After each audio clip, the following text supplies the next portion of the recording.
On नहीं हो रहा है इसमें, पता नहीं दिख रहा है क्या उसमें। हो गया स्टार्ट। सभी को सादर जय जगन्नाथ।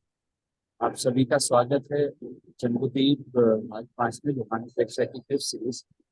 सभी को क्षमा याचना, हम लास्ट वीक सेशन नहीं कर पाए, हमें लास्ट में कैंसिल करना पड़ा। तो आज वापस से हम सेशन को लेंगे। सेशन की शुरुआत करते हैं हम अवतार मंत्र से। तो मैं अवतार मंत्र स्टार्ट करूँ।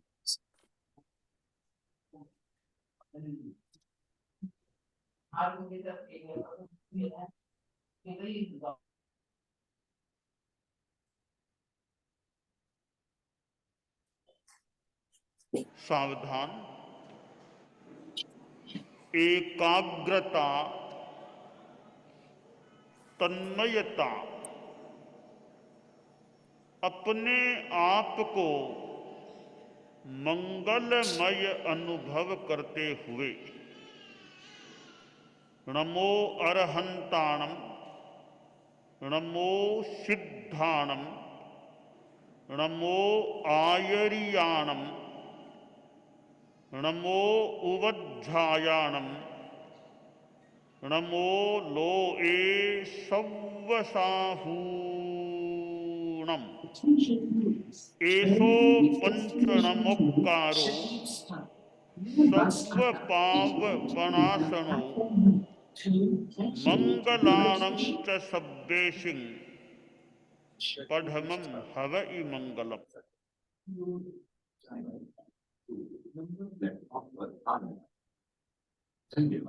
अब मैं रिक्वेस्ट करूंगा गरिमा जी से for the revision of last session.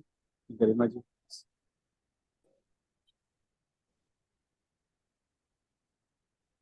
सभी से सादर जय जिनेंद्र। हम बिना ज्यादा समय लिए फटाफट अपना पिछला सेशन का रिवीजन एक कर लेते हैं। 1 मिनट।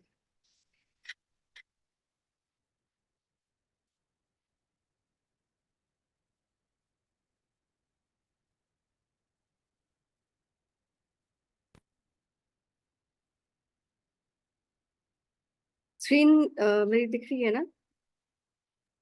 हाँ दिख रही है आपको।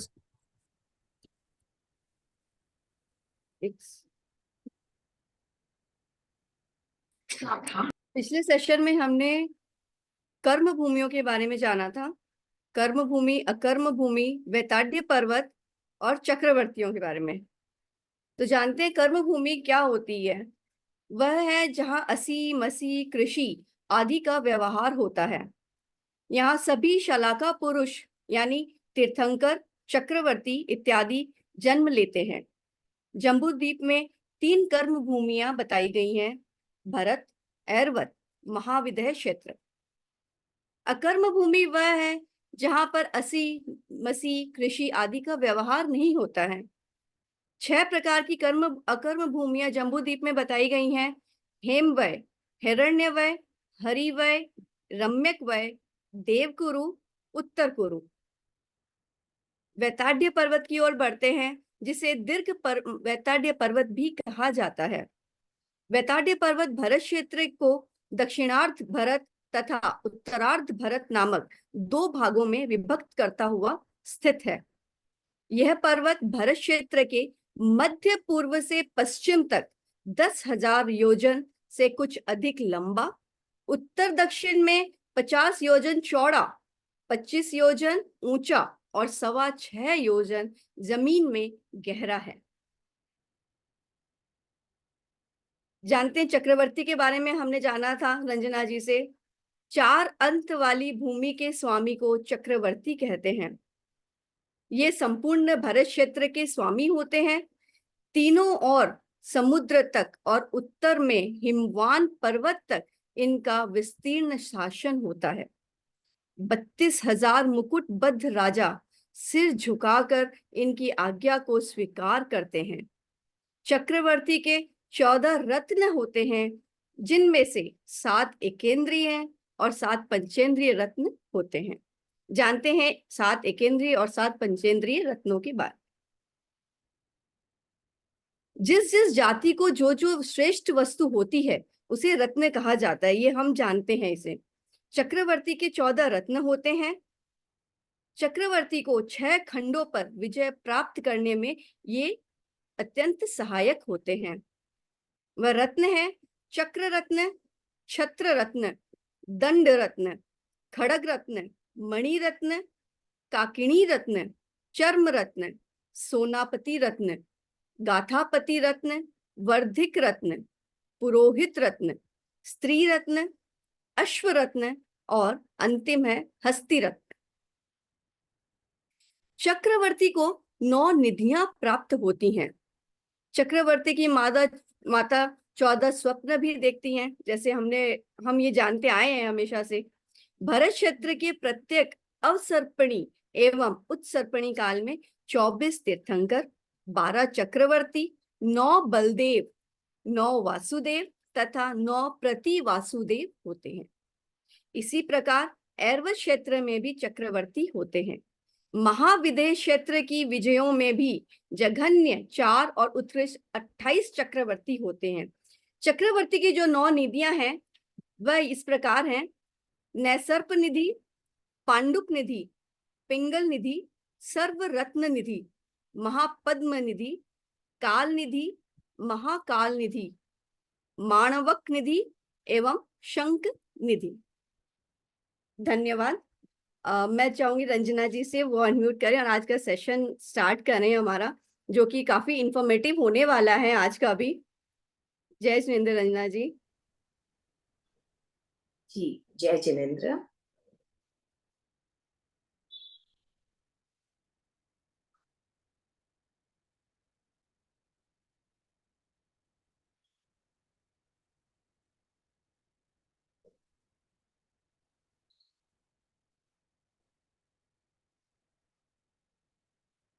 पंच परमेष्टि को नमन,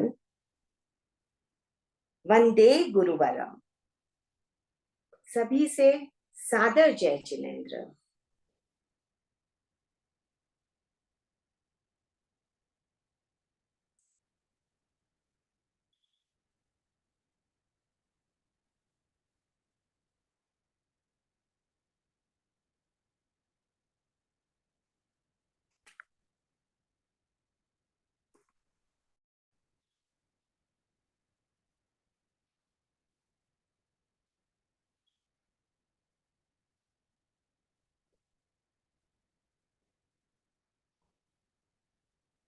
लोकानुप्रेक्षा जम्बू द्वीप भाग 5। चर्चा चल रही थी जम्बू द्वीप की। जम्बू द्वीप का सबसे छोटा क्षेत्र भरत क्षेत्र और भरत क्षेत्र के एक खंड आर्य खंड में जन्म लेने वाले चक्रवर्ती के बारे में हमने डिस्कशन किया, वैताड्य पर्वत का, जिससे हमें पता चला कि भरत क्षेत्र 2 भागों में विभक्त होता है, दक्षिणार्ध भरत और उत्तरार्ध भरत। इस पर्वत के कारण से भरत क्षेत्र के 2 भाग हुए।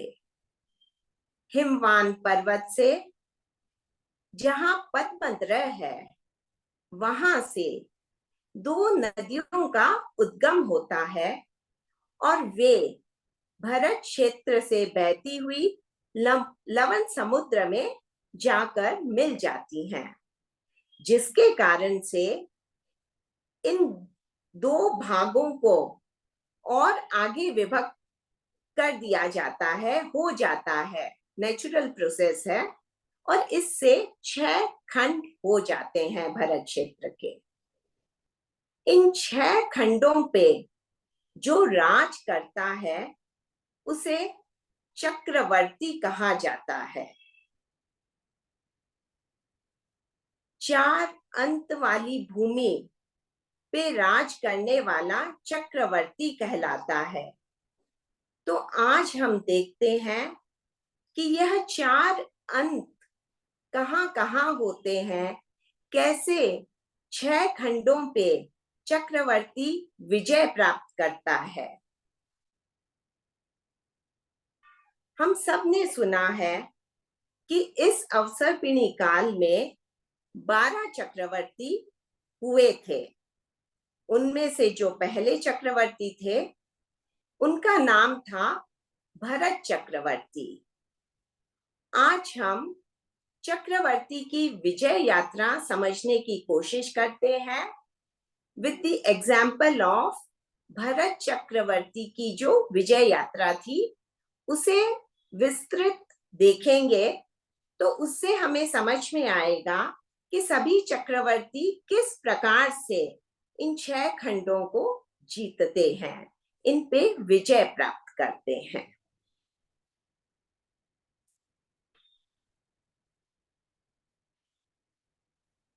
गरिमा जी, आप मुझे पिन कर दीजिएगा।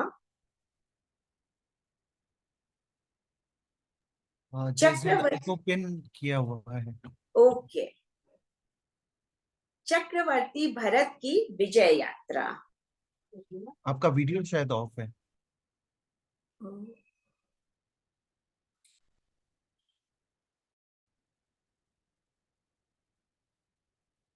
जी, मेरा इसमें वीडियो ऑन है। अगर आपने मुझे पिन किया होगा तो I think it will show properly. हाँ, पिन किया हुआ है वीडियो आपका, आप देखना। जी,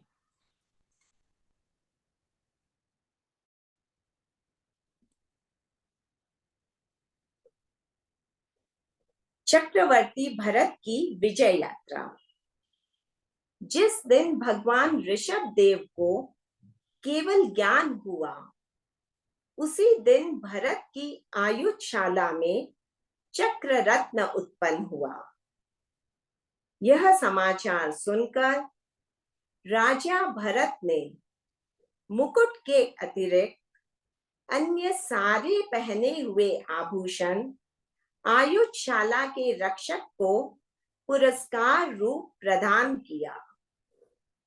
पहले उन्होंने भगवान को वंदन कर केवल ज्ञान महोत्सव मनाया। तत्पश्चात स्वयं आयुधशाला में जाकर चक्र रत्न को प्रणाम किया एवं अष्टांगिका महोत्सव मनाया। यह स्टोरी जो एक रियल स्टोरी है, बहुत फेमस है कि कैसे ऋषभदेव भगवान को केवल ज्ञान हुआ और कैसे भरत चक्रवर्ती जो भरत राजा थे, जो आगे भरत चक्रवर्ती होने वाले थे, उनके उसी दिन आयुधशाला में उनके शस्त्रागार में चक्र रत्न उत्पन्न हुआ। तो ऐसे कहा जाता है कि भरत चक्रवर्ती को पहले यह खुशखबरी मिली कि भगवान आदिनाथ को केवल ज्ञान प्राप्त हुआ है। यह सुनकर वे बहुत ही प्रसन्न हुए और उसी के साथ साथ उन्हें यह खबर मिली कि उनकी आयुधशाला में चक्र रत्न उत्पन्न हुआ है। जम्बूद्वीप प्रज्ञप्ति में इस चीज का बहुत सुंदर वर्णन है कि कैसे जब भरत चक्रवर्ती को यह खबर मिलती है कि उनकी आयुधशाला में चक्र रत्न उत्पन्न हुआ है तो वह क्या करते हैं। उस समय सबसे पहले वे सिंहासन से उठते हैं, उठ करके कुछ कदम आगे बढ़ते हैं। आगे बढ़ के वे उस चक्र रत्न को वहीं से नमस्कार करते हैं, उसे प्रणाम करते हैं। तत्पश्चात जिस आयुधशाला के रक्षक ने उन्हें यह खुशखबरी दी, उसको केवल अपने मुकुट के अलावा जितना भी आभूषण उनके तन पे होता है, सारा का सारा उस रक्षक को पुरस्कार के रूप में दे देते हैं। इसके बाद और भी बहुत सारा डिटेल उसमें दिया हुआ है कि कैसे वे आयुधशाला में उस चक्र रत्न को चर्चित करने के लिए जाते हैं। पर उससे पहले उन्होंने भगवान को वंदन कर केवल ज्ञान का महोत्सव मनाया। तत्पश्चात स्वयं आयुधशाला में जाकर चक्र रत्न को प्रणाम किया एवं अष्टांगिका महोत्सव मनाया। तो ऐसे वर्णन आता है कि फिर चक्रवर्ती भरत अपने महलों में गए। वहां उन्होंने बहुत ही सुगंधित और शुभ द्रव्यों से स्नान आदि किया, बहुत ही सुंदर तरीके से तैयार हुए और अपने सारे जो भी उनके प्रधान ऑफिसर्स आदि थे, पदाधिकारी गण थे, वैसे विशेष राजा आदि थे और उनकी जो दासियां थी, उन सब के साथ वे उस आयुधशाला में जाते हैं। वहां जाकर वे उस चक्र रत्न को देखते हैं, उसे प्रणाम करते हैं, उसकी शुभ द्रव्यों से उस रत्न को चर्चित करते हैं, उस पर कई शुभ चिन्ह अंकित करते हैं और फिर वहां से आगे बढ़ते हैं।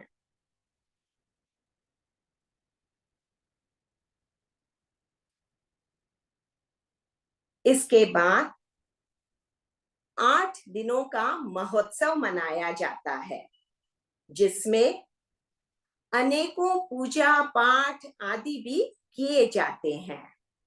जब यह 8 दिनों का महोत्सव संपन्न हो जाता है, तब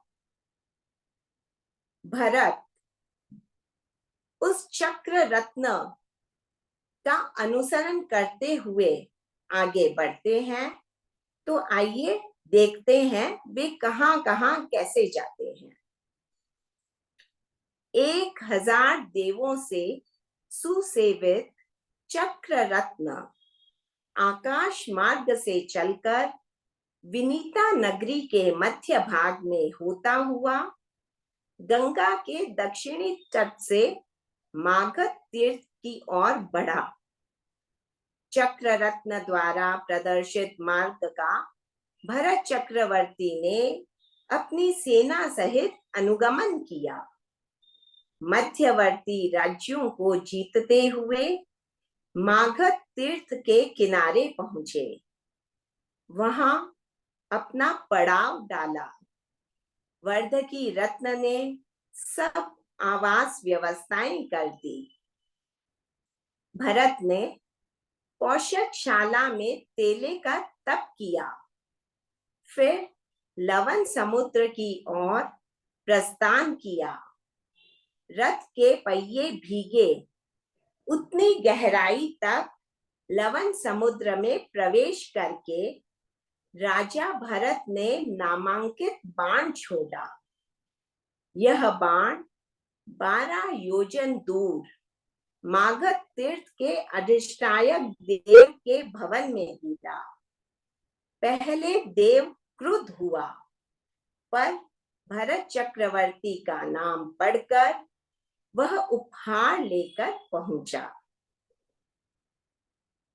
जैसे ही 8 दिनों का महोत्सव संपन्न हो जाता है, चक्र रत्न, क्योंकि वह देव अधिष्ठायक होता है, स्वतः ही आयुधशाला से बाहर निकलता है और आगे बढ़ता है। चक्रवर्ती भरत, जो उस वक्त राजा थे, उसका अनुसरण करते हैं अपनी सेना के साथ और आगे बढ़ते जाते हैं। जहां वह चक्र रत्न रुकता है, वहां उस दिन का पड़ाव होता है। एक योजन से वह चक्र रत्न रुकता है और उनका पड़ाव होता है। उसके बीच में जितने भी नगर आदि आते हैं उन्हें वे जीतते जाते हैं।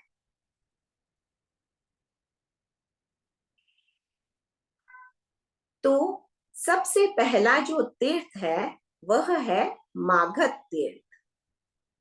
मागध तीर्थ तक पहुंचते पहुंचते उससे पहले जितने भी नगर गांव आदि आए उन सबको उन्होंने जीता और मागध तीर्थ के पास में पहुंचे, उसके निकट पहुंचे। वहां पे उन्होंने अपना पड़ाव लगाया। उनके पास अनेक रत्न थे, तो उनमें से जो वर्धकी रत्न है वह आवास व्यवस्था आदि को संभालता है। उसने सारी आवास व्यवस्थाएं कर दी। उसने भरत चक्रवर्ती के लिए एक पोषकशाला का भी निर्माण किया। भरत चक्रवर्ती ने पोषकशाला में तेले का तप किया। यह तेले का तप उन्होंने क्यों किया? क्योंकि जो मागध तीर्थ के अधिष्ठायक देव थे उन्हें साधने के लिए यह तप किया गया। तेले का तप जब संपन्न हुआ तो वे बाहर निकले और कुछ आगे लवण समुद्र की ओर प्रस्थान किया। लवण समुद्र के भीतर गए, इतनी दूर गए जहां तक रथ का पहिया भीगे, उतनी गहराई तक लवण समुद्र में प्रवेश किया और वहां से एक तीर छोड़ा जिसमें उनका नाम अंकित था। वह बाण 12 योजन दूर मागध तीर्थ के अधिष्ठायक देव के भवन में गिरा। जब वह अचानक से तीर उनके भवन में गिरा तो मागध तीर्थ के अधिष्ठायक देव बहुत ही क्रुद्ध हुए, परंतु जब उस तीर पे उन्होंने उनका नाम देखा तो उन्हें पता चल गया कि भरत क्षेत्र में एक चक्रवर्ती उत्पन्न हुए हैं और वे बहुत खुश हुए और वे उपहार आदि लेके भरत चक्रवर्ती के वहां पहुंचे। उन्होंने भरत चक्रवर्ती को सारी भेंट दी। भरत चक्रवर्ती ने उन सारी भेंटों को स्वीकार किया और उन देव ने उन्हें अपने स्वामी के रूप में, भरत चक्रवर्ती को अपने स्वामी के रूप में स्वीकार किया। तत्पश्चात वहां पर भी उन देव पे विजय पाने के मकसद से, उस पे जो विजय उन्होंने पाई उसके लिए वहां पे 8 दिनों का उत्सव मनाया गया।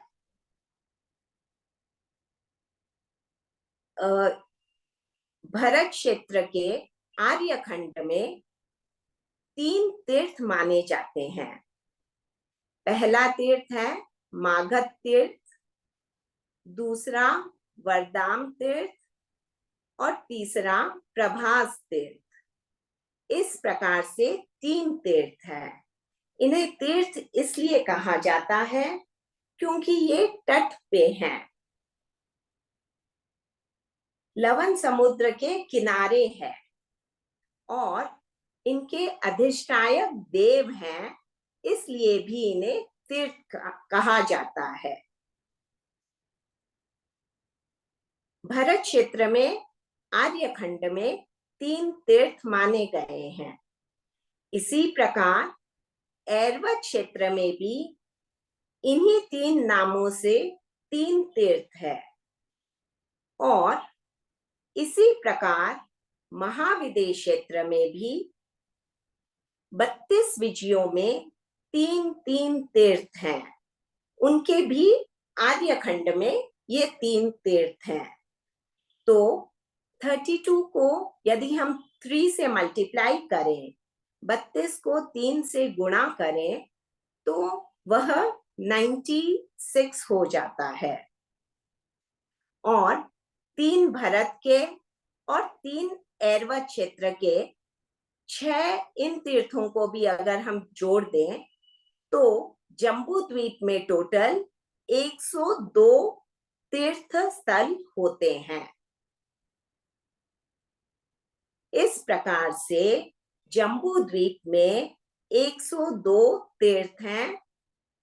96 महाविदेश क्षेत्र में, 3 भरत क्षेत्र में और 3 ऐरवत क्षेत्र में, which comes to total 102.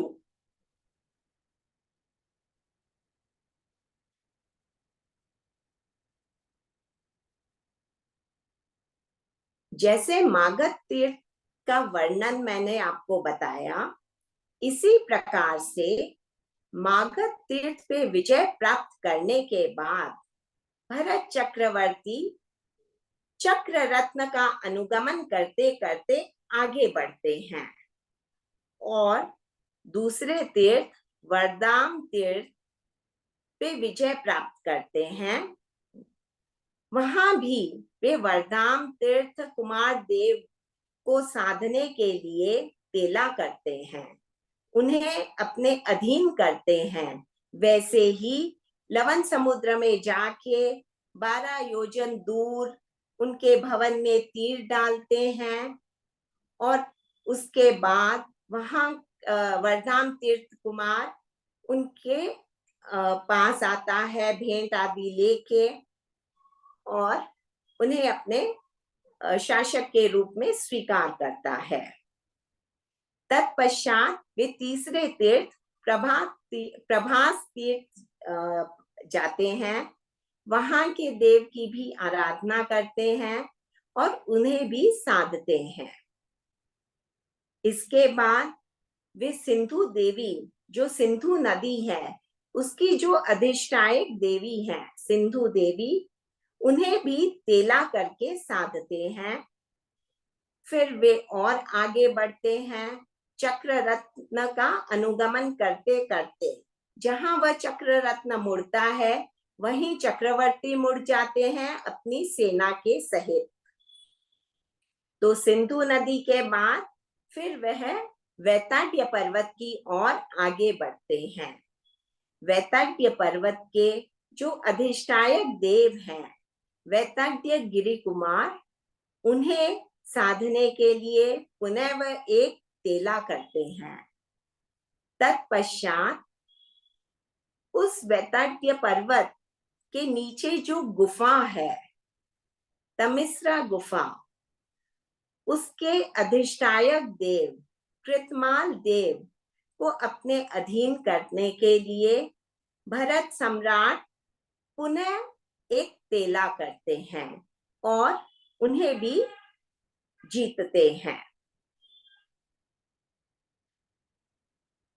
इस तरह चक्र रत्न का अनुगमन कर वरदाम तीर्थ कुमार देव को अधीन किया। उसके बाद प्रभास तीर्थ कुमार देव, सिंधु देवी, वैताड्य गिरि कुमार, कृतमाल देव आदि को अधीन करते हुए भरत सम्राट विजय वैजयंती फहराते रहे।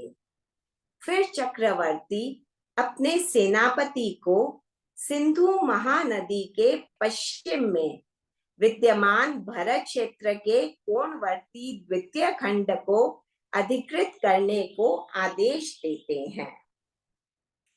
ये देखिए, ये जो सारे उन्होंने जितना भी विजय प्राप्त किया अभी तक, वो सारा का सारा पहला खंड मैक्सिमम था। अब उन्होंने अपने सेनापति को आदेश दिया कि वे द्वितीय खंड में जाएं और द्वितीय खंड पे विजय प्राप्त करें। तो उसके बाद सेनापति सिंधु नदी को पार करके द्वितीय खंड में जाते हैं, वहां के गांव, नगर, प्रदेश आदि पे विजय प्राप्त करते हैं और पुनः प्रथम खंड में लौट जाते हैं। द्वितीय खंड पर विजय प्राप्त करने के उपरांत चक्रवर्ती सेना को तमिस्रा गुफा का द्वार खोलने का आदेश देते हैं, क्योंकि अब उन्हें पहले खंड से आगे बढ़ना है। तो आगे चतुर्थ खंड में जाना हो तो उन्हें तमिस्र गुफा को पार करना होता है। इसलिए बिना द्वार खुले वे तमिस्रा गुफा को पार नहीं कर सकते। इसलिए चक्रवर्ती सेनापति को यह आदेश देते हैं कि वे इस गुफा के द्वार खोले।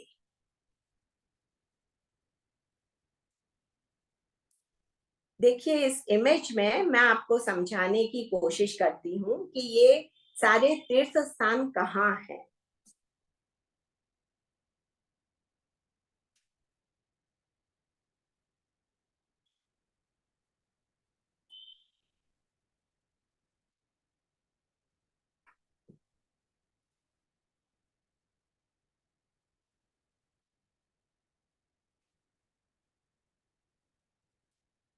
ये देखिए भरत क्षेत्र है पूरा। इसमें बीच में यह जो पर्वत है यह वैतड्य पर्वत है, यह हिमवान पर्वत है। हिमवान पर्वत में यह पद्मद्रह है और पद्मद्रह से दो नदियां निकलती हैं, यह सिंधु नदी और यह गंगा नदी।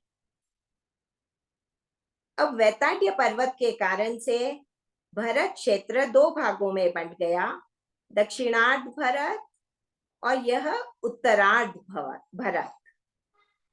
और नदियों के आने से यह भरत क्षेत्र 6 खंडों में विभक्त हो गया।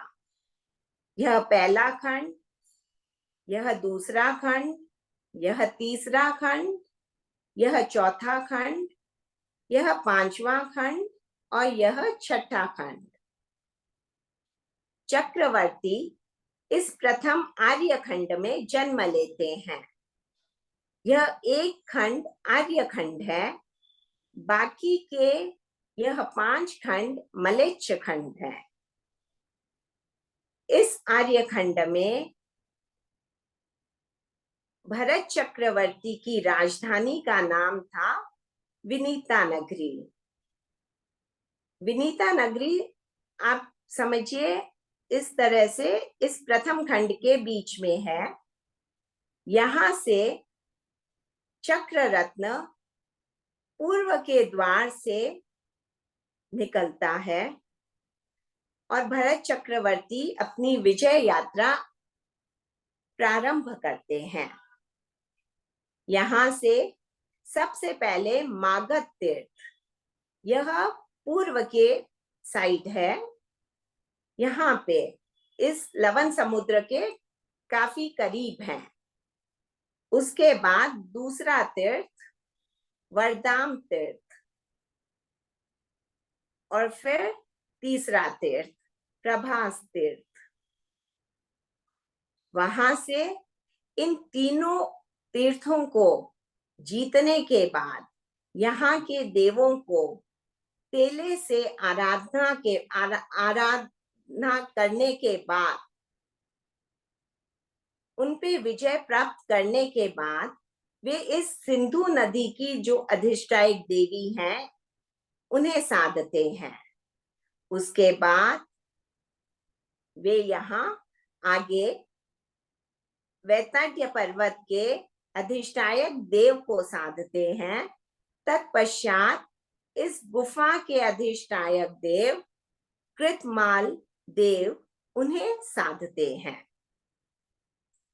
इन सब को साधने के बाद, इन पे विजय प्राप्त करने के बाद चक्रवर्ती अपनी सेनापति को आदेश देता है कि वह दूसरे खंड में जाए, वहां विजय प्राप्त करे और पुनः लौट आए। तो सेनापति इस दूसरे खंड पे विजय प्राप्त करने को अपनी सेना के साथ आता है, यहाँ जीतता है और पुनः सिंधु नदी को पार करके चक्रवर्ती के पास लौट आता है। उसके बाद चक्रवर्ती सेनापति को आदेश देते हैं कि वे इस गुफा के द्वार को खोले, जिससे कि वे इस पहले खंड से चौथे खंड की ओर जा सके। हम लोगों ने वैतड्य पर्वत के बारे में पढ़ा था। तब मैंने आपको यह बताया था कि यह जो वैतड्य पर्वत है यह 50 योजन चौड़ा है। वैतड्य पर्वत यदि 50 योजन चौड़ा है तो यह जो इसमें गुफा है वह भी 50 योजन लंबी है। तो आइए आगे देखते हैं।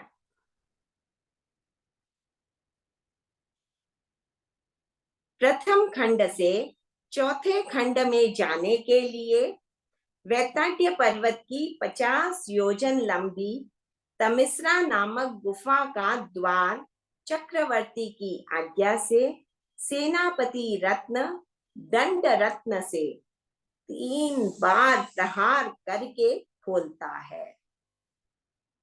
हाथी के मस्तक पर मणि रत्न होने से गुफा प्रकाशित बनती है। गुफा की दीवार पर चक्रवर्ती कांकणी रत्न से मंडल का आलेखन 1-1 योजन की दूरी पर करते हैं। इस मंडल का प्रकाश 1 योजन तक फैलता है, जिससे ये गुफाएं चक्रवर्ती के काल में सदा सूर्य के समान प्रकाशित रहती है। चक्रवर्ती गुफा के ठीक बीच में आने वाली उन्मग्न जला और निमग्न जला महानदियों पर सैकड़ों खंभों वाले पुल का निर्माण करवाकर उन्हें पार करते हैं और तमिस्रा गुफा के उत्तरी द्वार पर पहुंचते हैं। अब चक्रवर्ती को प्रथम खंड से चौथे खंड में आना है, तो वह तभी संभव हो सकता है जब वे इस तमिस्रा गुफा को पार करें।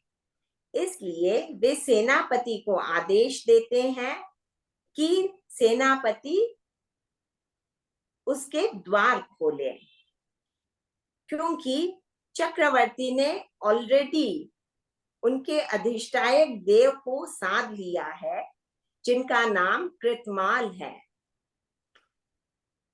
सेनापति दंड रत्न को लेता है और उस गुफा के पास, उस दरवाजे के पास जाता है।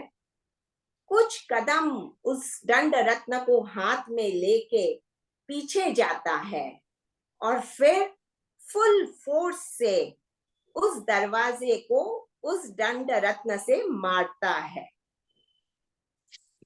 एक बार मारता है, पुनः दूसरी बार वह पीछे जाता है और उसी प्रकार से उस दरवाजे को पुनः मारता है।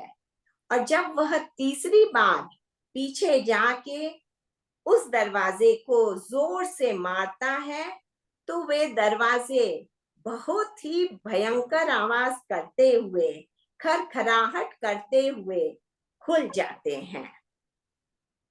जैसे ही वे दरवाजे खुलते हैं, अंदर भयंकर अंधकार होता है, कुछ भी दिखाई नहीं दे सकता। पर चक्रवर्ती के पास मणि रत्न होता है। वे अपने गज रत्न पर, उसके मस्तक पर उस मणि रत्न को रखते हैं, जिससे गुफा में प्रकाश होता है। और वे गुफा की दीवारों पर अपने कांकणी रत्न से मंडलों का आलेखन करते हैं। दोनों तरफ की उस गुफा के दीवारों पे वे मंडलों का आलेखन करते हैं। टोटल 49 मंडलों का आलेखन करते हैं। एक तरफ 24 और एक तरफ 25। एक तरफ 24 मंडलों का आलेखन करते हैं एक तरफ 25 मंडलों का आलेखन करते हैं और प्रत्येक मंडल के मध्य 1 योजन की दूरी होती है। इस मंडल का प्रकाश 1 योजन तक फैलता है और जब तक चक्रवर्ती होते हैं, जब तक उनका राज चलता है, तब तक इन गुफाओं में हमेशा प्रकाश रहता है।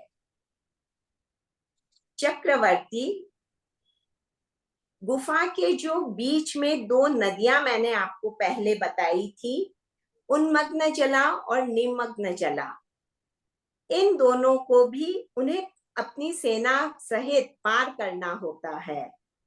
तो वे वर्धकी रत्न के द्वारा उस पे पुल बनवा लेते हैं, जो बहुत सैकड़ों खंभों वाला पुल होता है और उस पे आराम से चल के उनकी पूरी सेना उस तमिश्र गुफा को पार करती है और भरत क्षेत्र के दक्षिणार्ध से उत्तरार्ध की ओर आगे बढ़ती है।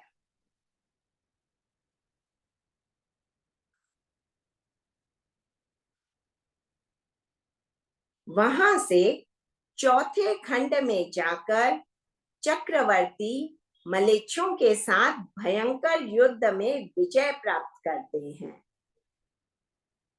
हम सब जानते हैं कि पहला खंड आर्य खंड है और उसके अलावा 5 ही खंड मलेच्छ खंड है। तो जब चक्रवर्ती उत्तरार्ध की ओर प्रस्थान करते हैं, इस गुफा के द्वार से निकलते ही उन्हें भयंकर मलेच्छ लोग मिलते हैं, जो कि बहुत ही खूंखार होते हैं और उनपे विजय पाना बहुत मुश्किल होता है। परंतु चक्रवर्ती उनपे भी विजय प्राप्त करते हैं। ऐसे माना जाता है या ऐसा वर्णन आता है कि ये जो चौथे खंड के मलेच्छ होते हैं, वे अपने अधिष्ठायक देव का स्मरण करते हैं। उनके जो अधिष्ठायक देव होते हैं, वे उन्हें कह भी देते हैं कि आप इनका आधिपत्य स्वीकार कर लीजिए, परंतु वे मानते नहीं और उन्हें कहते हैं उनकी रक्षा करने के लिए, कुछ न कुछ करने के लिए। तो वे अधिष्ठायक देव 7 दिन तक लगातार बारिश करते हैं, भयंकर बारिश करते हैं, परंतु चक्रवर्ती के पास छत्र रत्न होता है।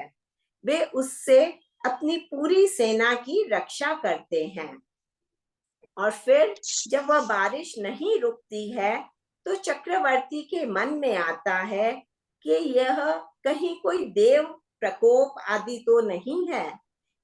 वे अपने अधिष्ठायक देवों को, जो उनके अधीन होते हैं, उन्हें स्मरण करते हैं और वे देव उस देव को धमकाते हैं, तो वह उस बारिश को रोक देता है और उन मलेच्छ लोगों से कहता है कि वे भरत चक्रवर्ती को अपने शासक के रूप में स्वीकार करें। इस प्रकार से भरत चक्रवर्ती उन मलेच्छों के साथ भयंकर युद्ध करके उनपे लास्ट में विजय प्राप्त करते हैं। तदंतर चक्रवर्ती के आदेश से सेनापति सिंधु महानदी के पश्चिम भागवर्ती तीसरे खंड पर विजय प्राप्त करता है।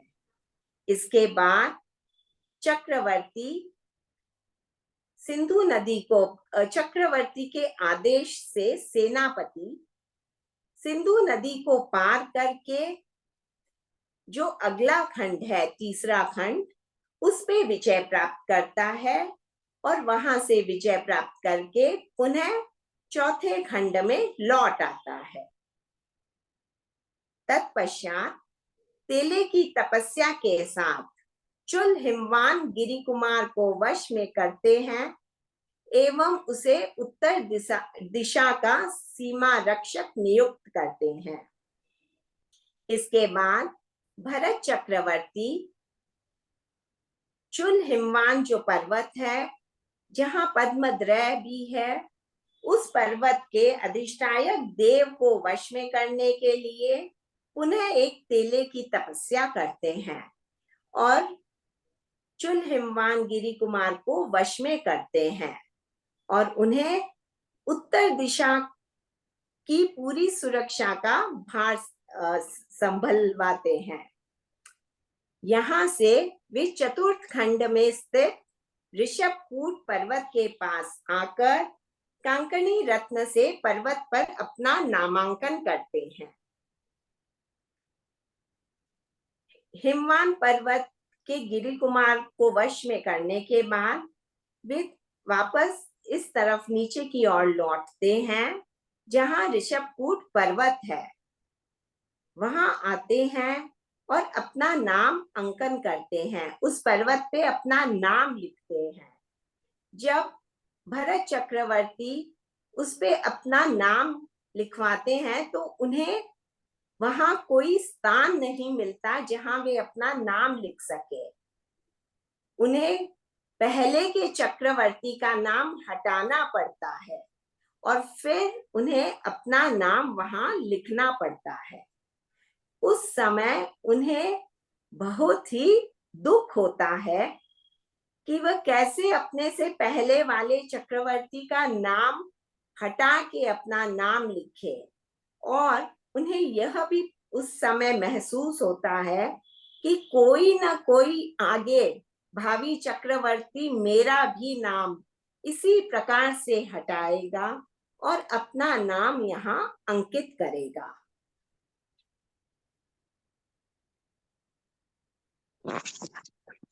तो आपको इसमें दिखाते हैं,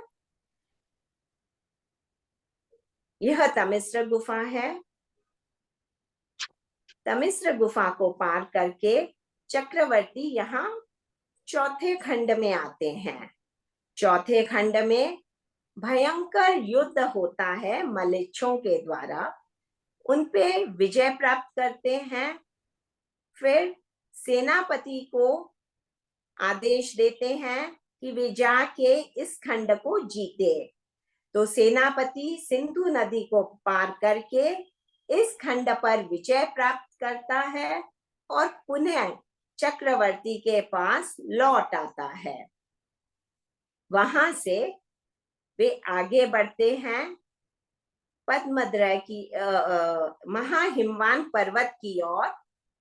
वहां पे भी भरत चक्रवर्ती तेले का तप करते हैं, हिमवान पर्वत के अधिष्ठायक देव को साधते हैं और उसके बाद लौटते हुए ऋषभकूट पर्वत पे अपना नामांकन करते हैं। अब यहाँ से आगे वे कहाँ जाते हैं उसे देखते हैं।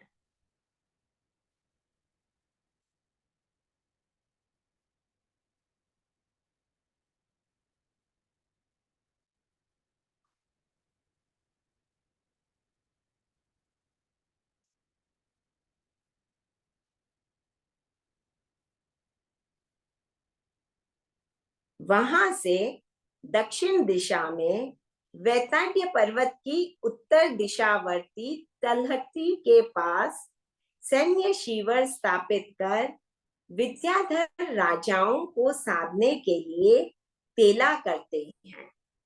यहाँ पर चक्रवर्ती को स्त्री रत्न की प्राप्ति होती है। फिर वे वहां से तेले की तपस्या के साथ गंगा देवी को साधते हैं। उसके बाद खंड प्रपात गुफा का द्वार खुलवाने हेतु नृतमाल अधिपति देव का ध्यान करते हुए तेला तप करते हैं। सेनापति पांचवें खंड के सम विषम स्थान पर विजय ध्वज फहराकर पुनः गंगा नदी पार कर छावनी में आता है।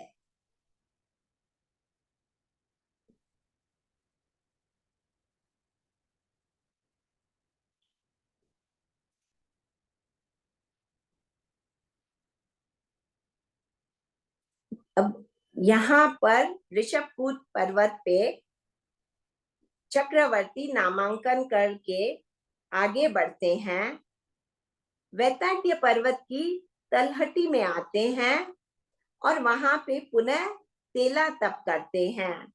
यह तेला तप विद्याधर राजाओं को साधने के लिए होता है। नमी विनमी आदि जो विद्याधर राजा होते हैं वे सब इनका आधिपत्य स्वीकार करते हैं और विनमी की पुत्री सुभद्रा चक्रवर्ती भरत को भेंट स्वरूप दी जाती है। उनके साथ उनका मतलब उन्हें भेंट के स्वरूप दी जाती है और वह स्त्री रत्न होती हैं। यहाँ से आगे बढ़ते हुए गंगा देवी को साधा जाता है, क्योंकि यहाँ यह गंगा नदी है तो इनकी जो अधिष्ठायक देवी होती है गंगा देवी, उन्हें साधा जाता है, वह भी तेले के तप के द्वारा। और उसके बाद पुनः प्रथम खंड में आने के लिए जो नेक्स्ट दूसरी गुफा है उसके अधिपति देव नृतमाल देव, उनको साधने के लिए तेला किया जाता है।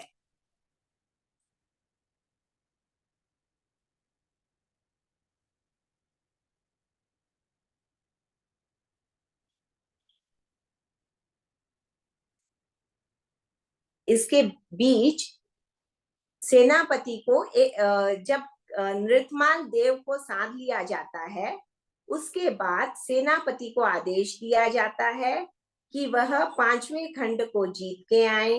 सेनापति जाते हैं अपनी सेना के साथ, पांचवें खंड को जीत के आते हैं, पुनः लौट जाते हैं और अब हम आगे का देखते हैं।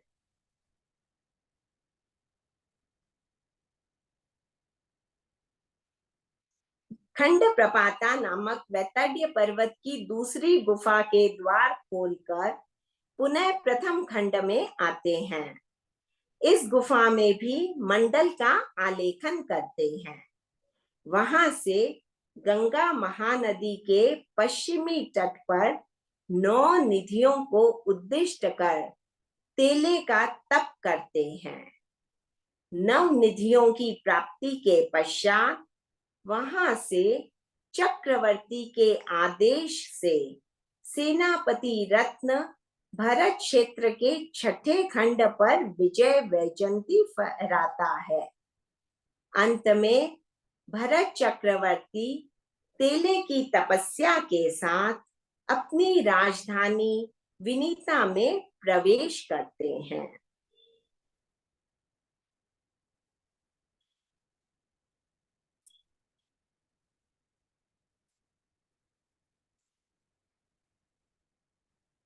तो यहाँ से फिर इस गुफा के द्वार उसी प्रकार खोले जाते हैं जैसे तमिश्रा गुफा के खोले गए, उसी प्रकार से खंड प्रपात गुफा के खोले जाते हैं। दंड रत्न से सेनापति चक्रवर्ती की आज्ञा से 3 बार प्रहार करता है और इस गुफा का दरवाजा खरखराहट करते हुए खुल जाता है। उसी प्रकार गज रत्न को अंदर घुसाते हैं, उसके मस्तक पे मणि रत्न रखा हुआ होता है जिससे कि प्रकाश हो जाता है और फिर कांकणी रत्न से उन मंडलों का आलेखन किया जाता है और उनकी पूरी सेना इस प्रकाश से इस गुफा को आराम से पार कर लेती है। इसके भीतर भी दोनों नदियां होती है, उन्मग्न जला निमग्न जला। यहाँ पे भी पुल बनाया जाता है। सारी प्रक्रिया वैसी ही है जैसी तमिश्र गुफा में थी। इसके बाद इस खंड में आया जाता है पुनः पहले खंड में, आर्य खंड में। आर्यखंड में आने के बाद चक्रवर्ती पुनः तेला करते हैं। यह तेला 9 निधियों की प्राप्ति के लिए गंगा के मुहाने पर की जाती है। यहाँ पे उन्हें साधा जाता है। जब वे प्राप्त हो जाती हैं तो चक्रवर्ती पुनः सेनापति को आदेश देते हैं कि वे छठे खंड पर विजय प्राप्त करके आए। सेनापति छठे खंड पे विजय प्राप्त करता है, पुनः गंगा नदी को पार करके चक्रवर्ती के पास आ जाता है।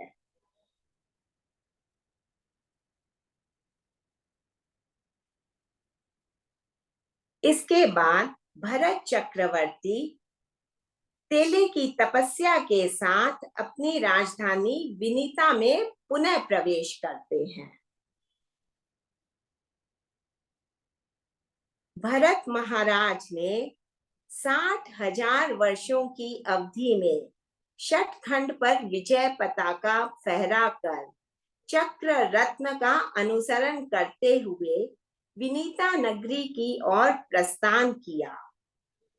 राजधानी में महोत्सव पूर्वक 6 खंडों के चक्रवर्ती का राज्याभिषेक महोत्सव मनाया जाता है। उस समय भी चक्रवर्ती तेला तप करते हैं। चक्रवर्ती पद का प्रमोदोत्सव 12 वर्ष तक चलता है। तो इस पूरी यात्रा में भरत चक्रवर्ती को 60,000 वर्ष लगे। इतने वर्षों में उन्होंने षटखंड को जीता, इस पे विजय प्राप्त की। इसके बाद वे तेले के तप के साथ राजधानी में प्रवेश करते हैं। बहुत ही ठाट बाट से उनका प्रवेश होता है, क्योंकि इतने सालों के बाद उनके राजा लौटे हैं तो इतना महोत्सव होता है, और वह भी वे षटखंडों को जीत के आए हैं, तो उस महोत्सव का तो कुछ पार ही नहीं।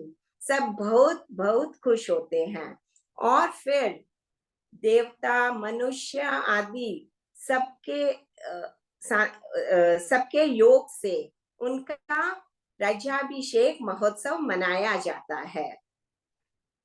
उस समय भी चक्रवर्ती के तेले का तप होता है, और यह जो उनका महोत्सव प्रमोदोत्सव होता है, इसके जो भी बेनिफिट्स होते हैं, जैसे कहते हैं कि उस वक्त जब चक्र रत्न उनके आयुधशाला में उत्पन्न हुआ था, उस समय भरत चक्रवर्ती ने काफी कर माफ कर दिए थे।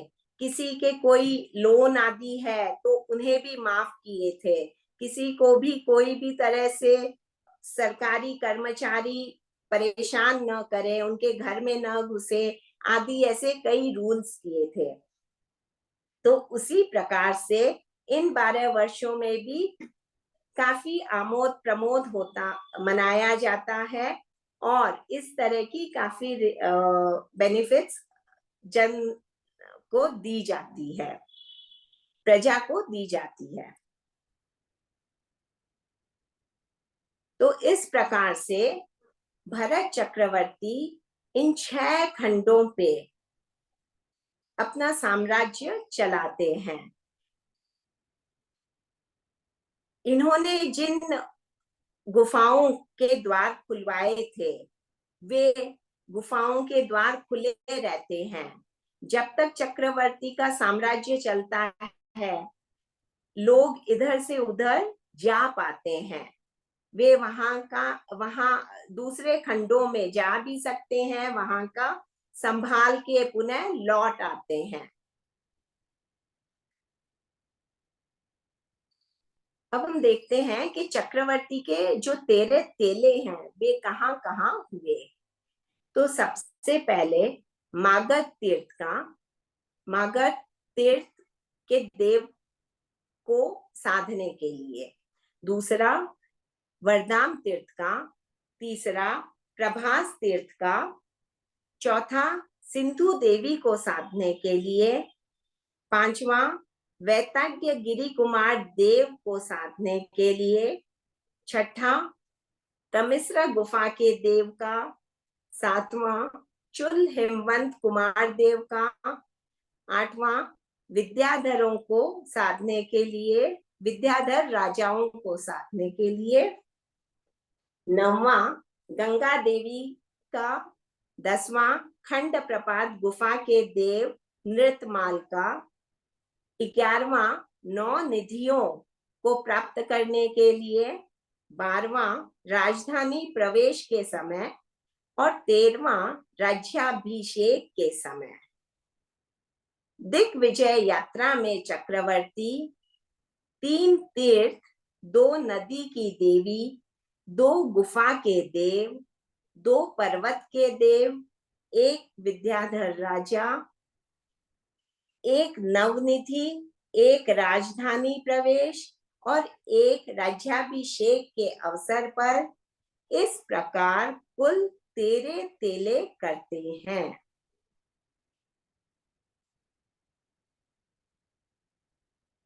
चक्रवर्ती की रिद्धि।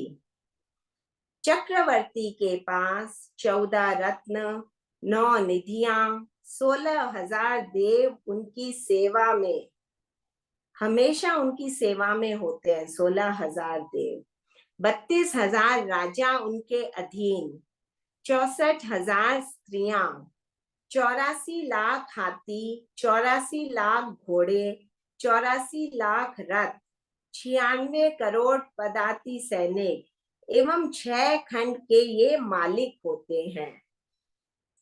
इसके अलावा भी अनेक रिद्धियां हैं, यहाँ सिर्फ मेन रिद्धियों को मेंशन किया गया है। इतनी रिद्धि वाले चक्रवर्ती यदि संसार का त्याग करे तो मोक्ष या वैमानिक देवलोक में जाते हैं, अन्यथा यह रिद्धि उनको नरकगामी बनाती है। अब यह देखिए कितना इंपॉर्टेंट पॉइंट है। हमने देखा कि भरत चक्रवर्ती कितने तेले करते हैं, कितनी उनके पास रिद्धि होती है। हमने यह भी जाना उनके पास पुरोहित रत्न होता है और कितने कितने प्रकार के रत्न होते हैं जो उन्हें कितनी अच्छी अच्छी बातें बताते होंगे। उनके जैसे पुरोहित रत्न है तो उनके ग्रह गोचर आदि की पूजा आदि भी करते हैं, उन्हें शुभ मुहूर्त बताते हैं, उन्हें कल्याण के लिए क्या करना चाहिए वैसे चीजें भी बताते होंगे।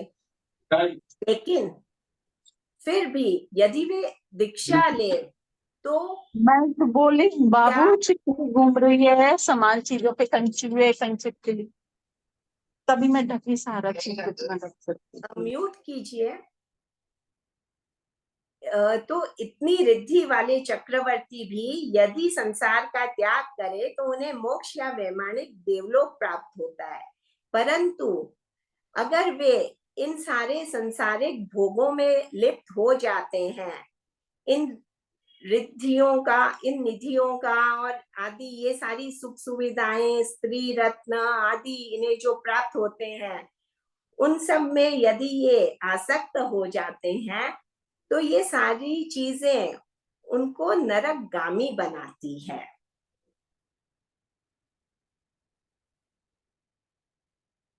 चक्रवर्ती अपने जीवन काल में भरत क्षेत्र के 6 खंडों पर राज करते हैं। 14 रत्न, 9 निधियां उनके पास रहती हैं, परंतु उनके दीक्षा अंगीकार कर लेने पर या आयु पूर्ण होने पर 6 खंड का व्यवहार 6 मास में बंद हो जाता है। 7 एकेंद्रीय रत्न अपने स्थान पर चले जाते हैं, पंचेंद्रीय रत्न आयु पूर्ण कर जाते हैं, 9 निधियां अपने अपने स्थान पर चली जाती हैं, गंगा और सिंधु नदी के पुल धीरे धीरे विनष्ट हो जाते हैं, तमिश्रा और खंड प्रपात गुफा के द्वार उसके अधिष्ठायक देव बंद कर देते हैं। तो इस प्रकार से चक्रवर्ती जो एक बहुत अत्यधिक पुण्याई के कारण से चक्रवर्ती बनता है और इन सारी रिद्धियों को भोगता है, उनके पुण्य प्रताप से वह 6 खंडों पे राज करता है।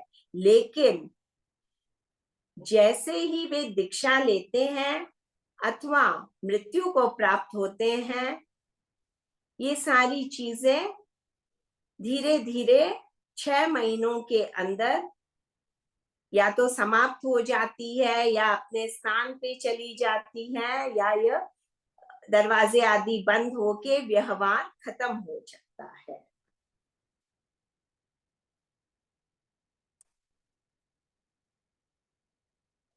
तो इसके साथ आज हमारा ये जो चक्रवर्ती का 3 सेशन से डिस्कशन चल रहा था वह आज समाप्त होता है। मैंने इन शॉर्ट आपको चक्रवर्ती की पूरी यात्रा को समझाने की कोशिश की। आई होप आपको पसंद आया हो। कोई क्वेरीज हो तो आप पूछ सकते हैं इसमें। ओम अरहम रंजना जी, 6 खंडों के बारे में आज हमने जाना। किसी कोई क्वेरीज हैं तो आप प्लीज पुट अप कर सकते हैं।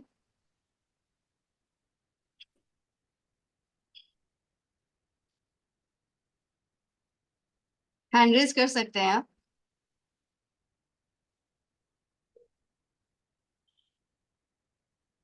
क्योंकि 7 तारीख का हमारा ना मलेशिया से इंडिया की शिपिंग का वैसा हाँ, शकुंतला जी राखेचा। हाँ, जय जिनेंद्र। जी जी। हाँ, मैं पूछ रही थी कि भरत चक्रवर्ती सिर्फ पहले और चौथे खंड पे कोई पर विजय प्राप्त करते हैं और जो 4 खंड है वो सेनापति के द्वारा। हाँ, क्योंकि वो उनकी चक्रवर्ती की आज्ञा से जाते हैं जी।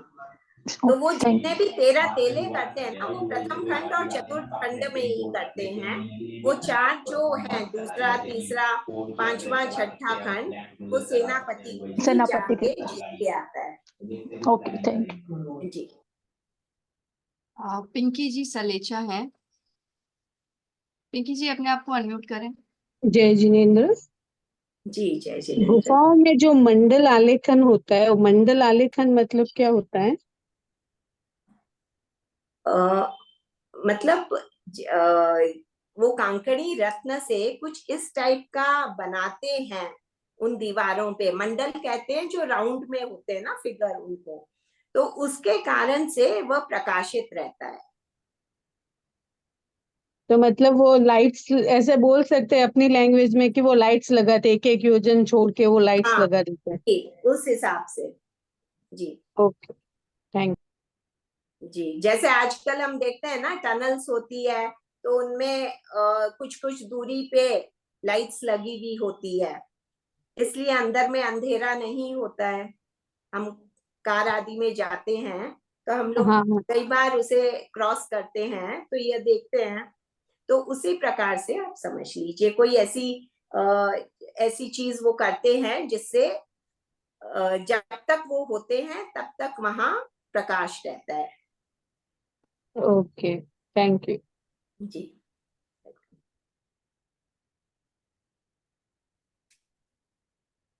अनुराधा जी यहाँ पे जानना चाह रही हैं कोई रेफरेंस बुक के बारे में, ताकि वो यही चीज दोबारा पढ़ सके। जी, आप अगर ऐसे कई बुक्स में आता है, यदि आप तीर्थंकर चरित्र आदि भी पढ़ते हैं तो उनमें जहाँ शलाका पुरुष का अगर आप पढ़ते हैं तो उनमें भी आता है, और या फिर आप जम्बूद्वीप प्रज्ञप्ति को भी रेफर कर सकते हैं, तो उसमें भी आपको मिलेगा। जी। आरती जी बता रहे। अच्छा, आरती जी का क्वेरी है, पदाती सेना कितने करोड़ की थी? पदाती सेना कितने करोड़ की थी? आपको दिखाती हूँ। 99 करोड़। ये आपके शेयर हो रहा है? प्लीज 99 शेयरिंग नहीं हो रही है अभी। नहीं, अच्छा शेयर नहीं हो रहा है आपके। और 1 मिनट में शेयर कर देती हूँ, तो आप खुद ही देख लीजिए।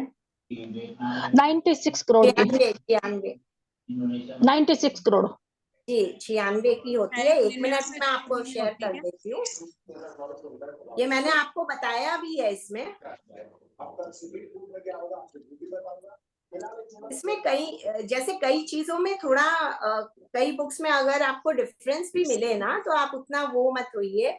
जैसे मैंने यहाँ 64,000 स्त्रियां कहा है, परंतु यदि आपके हाथ में कोई दिगंबर ग्रंथ आ जाए तो उसमें आपको अलग फिगर मिलेगा।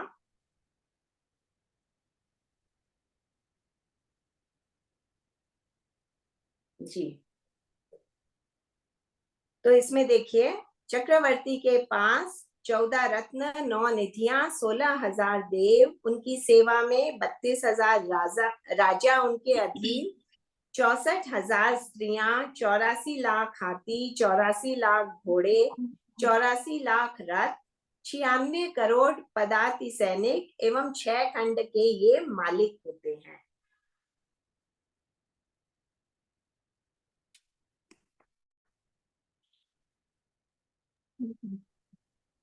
जी, एक प्रश्न और है मधु जी का। हाँ, चक्र की यात्रा कितने दिनों तक चलती है? 60,000 वर्ष। 60,000 वर्ष। और कोई क्वेरी किसी की हो तो आप पुटअप कर सकते हैं, हैंड रेज कर सकते हैं।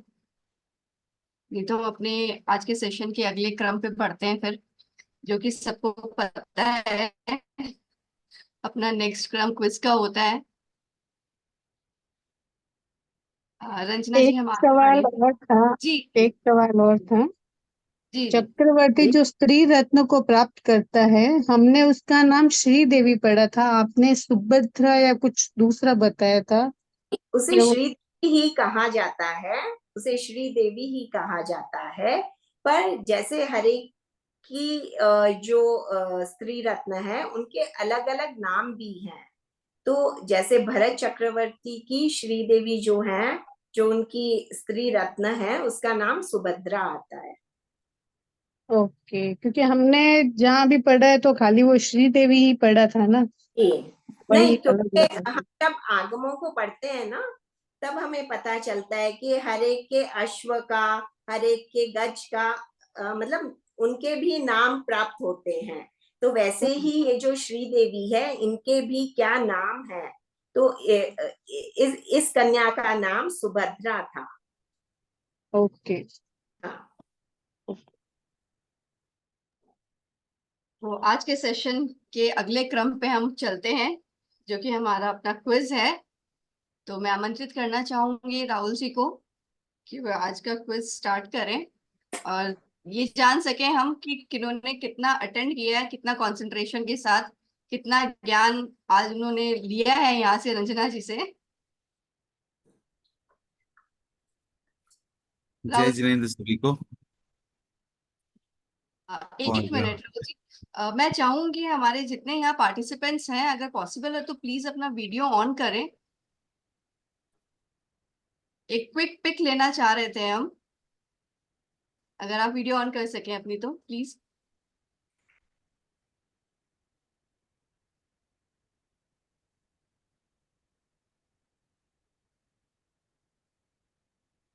ओके, कुछ और बाकी हैं।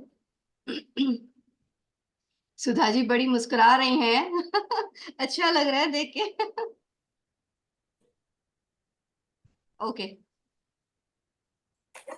1 2 3।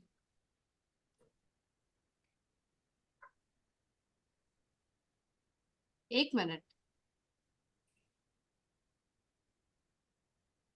बिल्कुल ठीक है। Okay Rahul ji, you may continue. जय जिनेन्द्र सभी को। सो क्विज का लिंक आपके चैट बॉक्स पे आ चुका हो है, ग्रुप में और भी सेंड कर दिया है। ग्रुप में भी सेंड कर दिया गया है। जी जी। स्क्रीन आपके सामने।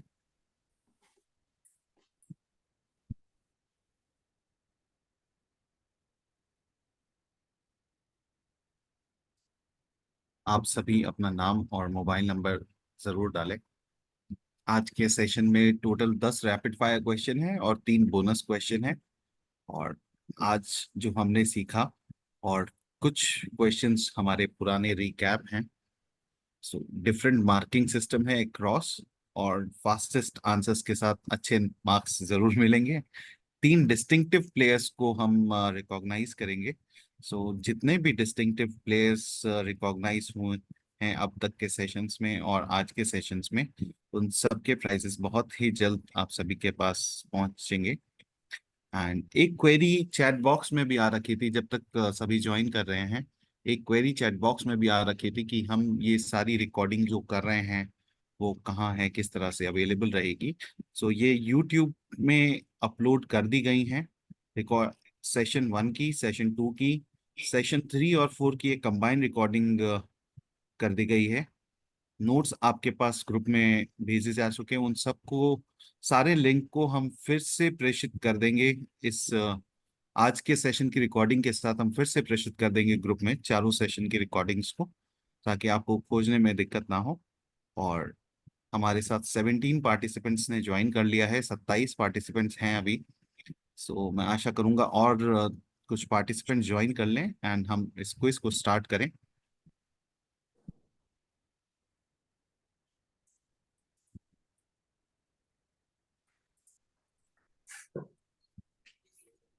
सेवनटीन पार्टिसिपेंट्स ने ज्वाइन कर लिया है। अगर नेटवर्क इशू है तो आप नेटवर्क वाली जगह पे आप जा सकते हो, जी, लाइव विंडो के पास भी आप जा सकते हो, सो दैट नेटवर्क की इशू ना रहे एंड आप आराम से अपना के क्विज पास भी आप प्ले कर सको। चले जाएं, बिकॉज नेटवर्क से ये कनेक्टेड है। 18 पार्टिसिपेंट्स ने ज्वाइन कर लिया है और क्विज सेशन हम शुरू करते हैं। सो आप सभी के सामने पहला क्वेश्चन।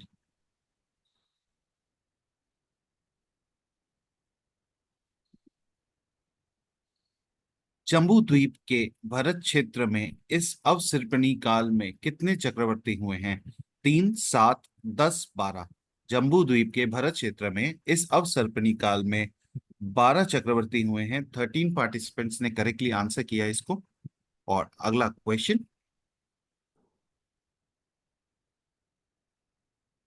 इस अवसर्पिणी काल के जम्बू द्वीप के भरत क्षेत्र के प्रथम चक्रवर्ती का नाम क्या है? मघवा, जय, कुंथु, भरत।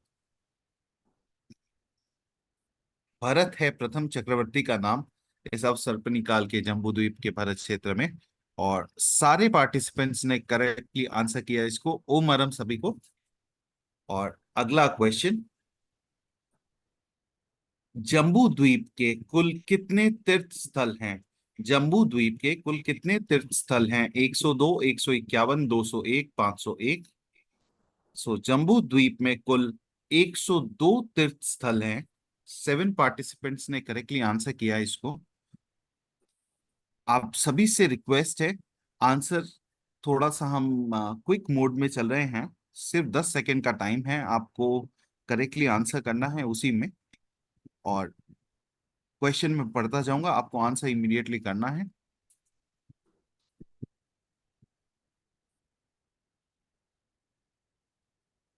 जम्बू द्वीप के भरत क्षेत्र में कितने तीर्थ स्थल हैं?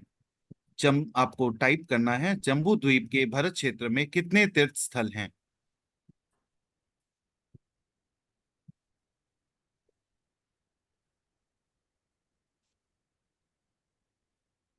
करेक्ट आंसर है 3। हेमलता जी बुच्चा और आरती जी ने इसको करेक्टली आंसर किया। और इस पे एक क्लैरिटी चाहिए कि हमें, रंजना जी मैं आपसे रिक्वेस्ट करूंगा इस पे थोड़ी सी, इस आंसर पे क्लैरिटी हमें दें। जी,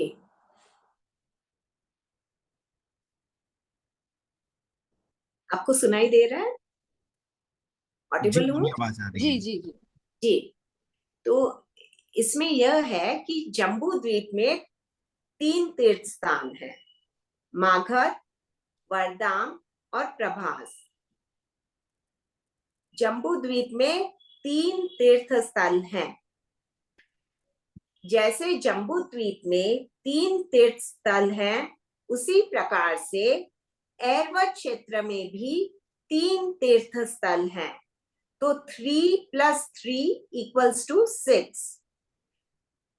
उसके बाद जो महाविजय क्षेत्र की 32 विजय है, 32 विजय हैं, उनमें भी हर विजय में 3-3 तीर्थ स्थल है और उनके नाम भी सेम है, मागध, वरदाम और प्रभास।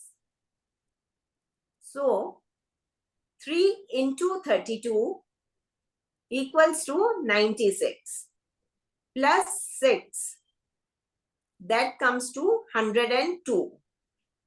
96 plus 6 = 102. क्लियर हुआ? जी बिल्कुल। जी। ये नहीं, किसी एकदम के कोई कंफ्यूजन है, जिन्होंने गलत आंसर दिए हैं, उनमें से अगर किसी को भी कंफ्यूजन हो तो जरूर पुनः पूछ ले मुझसे। अगर किसी को कुछ कंफ्यूजन है इस में तो जी। प्लीज हैंड रेज कर सकते तो हैं। 102 लोग के हुए? नहीं, वो पूरे जम्बू द्वीप के हुए। मैंने आपको वही तो गिन के तो बताया ना। पूरे जम्बू द्वीप के 102 हुए, तो यहाँ पे 3 क्यों लिखा हुआ है फिर? ये यहाँ जम्बू भरत द्वीप क्षेत्र के में। भरत क्षेत्र में है। ये अच्छा, हाँ जम्बू हाँ द्वीप हाँ के भरत क्षेत्र का पूछा गया है ना, हाँ उसमें हाँ, ठीक है सिर्फ आंटी, थैंक यू। जी। हाँ। अब यह एकदम क्लियर है। तो हम चलते हैं लीडरशिप बोर्ड पे। लीडरशिप बोर्ड आपके सामने। चारों करेक्ट आंसर दिए हैं आरती जी ने, और टॉप 4 पोजीशन में है कुसुम जी वैद, हेमलता जी पुच्छा, आरती जी और कुलदीप जी। अगला क्वेश्चन,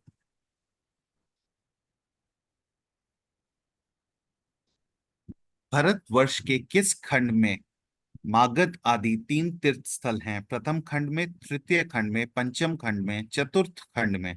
भारतवर्ष के किस खंड में मागध आदि 3 तीर्थ स्थल हैं? प्रथम खंड में है यह तीनों तीर्थ स्थल। 7 पार्टिसिपेंट्स ने करेक्टली आंसर किया इसको। अगला क्वेश्चन, चक्रवर्ती विजय यात्रा में राजधानी प्रस्थान से राज्याभिषेक तक कुल कितने तेले करता है? 21, 11, 13, 3। चक्रवर्ती विजय यात्रा में राजधानी प्रस्थान से राज्याभिषेक तक कुल 13 तेले करता है, और 11 पार्टिसिपेंट्स ने इसको करेक्टली आंसर किया। तो हम चलते हैं अगले क्वेश्चन पे। अगला क्वेश्चन, चक्रवर्ती विजय यात्रा के दौरान तेले की तपस्या कहाँ करता है?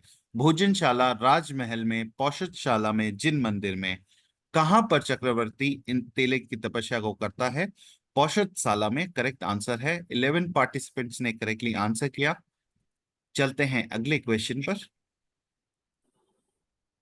चक्रवर्ती वैताड्य पर्वत की गुफा में किस रत्न से 49 मंडल बनाता है? चक्र रत्न, असी रत्न, काकिणी रत्न, दंड रत्न? काकिणी रत्न करेक्ट आंसर है, और 14 पार्टिसिपेंट्स ने करेक्टली आंसर किया है इसको। अगले क्वेश्चन पे चलते हैं हम। उससे पहले leadership board, Aarti ji on top position now with all correct answers. अभी तक आरती जी ने सारे आंसर्स करेक्टली दिए हैं। और ओम वरम आरती जी, कुसुम जी बैद और Hemlata ji Buchcha on second and third position. चलते हैं अब बोनस राउंड की तरफ।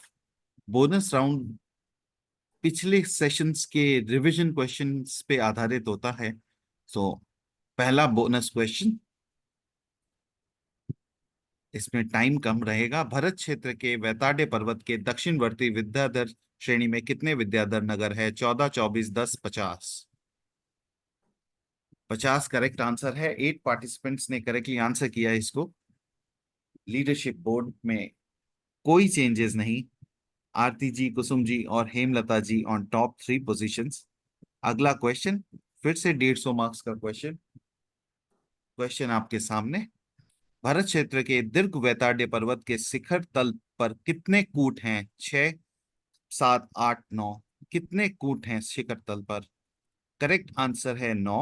5 पार्टिसिपेंट्स ने इसको करेक्टली आंसर किया। हम देखते हैं लीडरशिप बोर्ड पर इसका क्या प्रभाव रहता है। लीडरशिप बोर्ड में बदलाव, रेखा जी एंटर करते हुए थर्ड पोजीशन पे, आरती जी, कुसुम जी और Rekha ji on first, second and third position. And आज का लास्ट क्वेश्चन,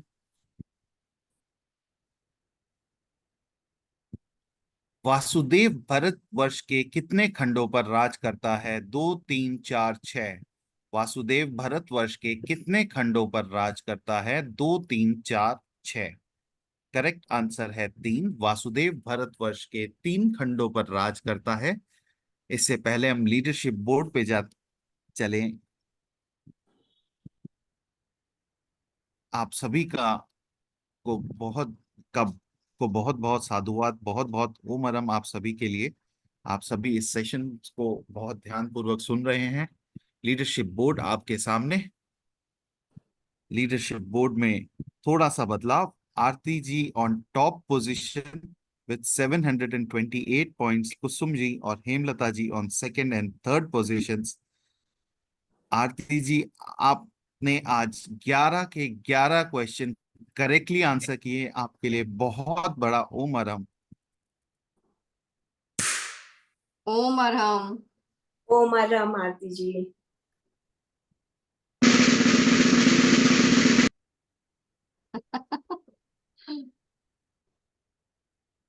धन्यवाद राहुल जी। धन्यवाद। जी, आभार ज्ञापन हेतु मैं बुलाना चाहूंगी कुसुम जी खटेर को। कुसुम जी, प्लीज अनम्यूट करें अपने आप को।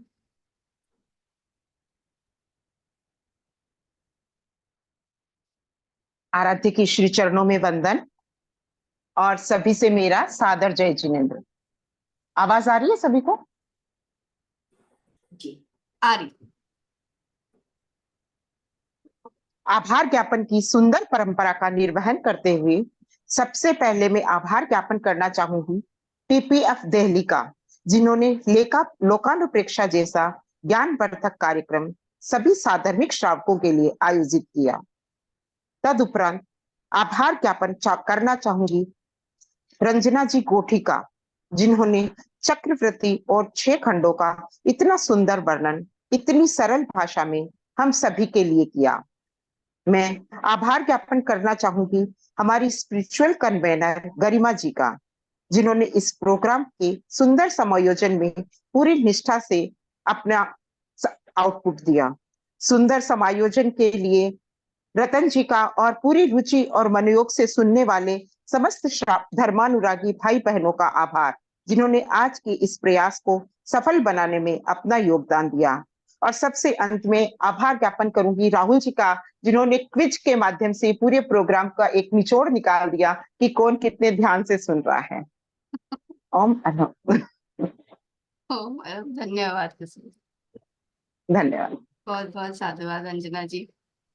और अगला अपना सेशन और भी अधिक इंटरेस्टिंग होने वाला है, ऐसा मैं मानती हूँ। ये तो सस्पेंस है अगले सेशन के लिए क्या होने वाला है वो। बट सबसे रिक्वेस्ट जरूर करूंगी कि आप तो जुड़ ही रहे हैं इस सेशन में, और भी आप अपने ग्रुप्स में ये फॉरवर्ड करके औरों को भी आप ज्वाइन करवा सकते हैं। ऐसे सेशंस बहुत कम सुनने को मिलते हैं हमें बेसिकली, तो मैं चाहूंगी कि ज्यादा से ज्यादा पार्टिसिपेंट्स इसमें जुड़े। और ये भी कहना चाहूंगी बहुत ही ज्ञानवर्धक सेशन जा रहे हैं हमारे, और आगे भी ये कंटिन्यू रहने वाले हैं। धन्यवाद भैया।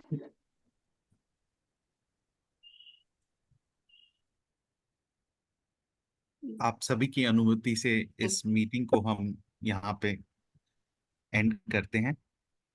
जी धन्यवाद सभी का। धन्यवाद। जय जिनेन्द्र। जय जिनेन्द्र।